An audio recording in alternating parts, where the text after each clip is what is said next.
ஒரு பெரிய காட்டுல ராஜன் என்ற பலசாலி சிங்கம் இருந்துச்சு.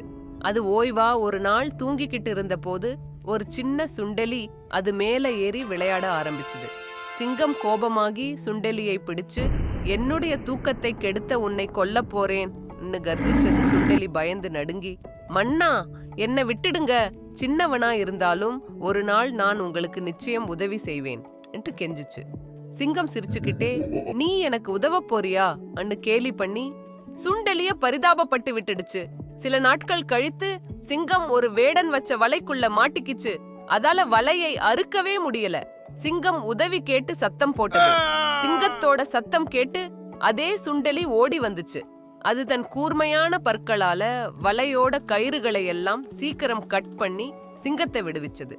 சிங்கம் நன்றி சொல்லி சுண்டெலியோட உதவிய பாராட்டுச்சு. அன்னைக்கு இருந்து 2 பேரும் நண்பர்கள் ஆனாங்க. சோ moral of story, சின்னவங்களுக்கும் நம்மளை விட பெரிய உதவிகள் செய்ய முடியும்.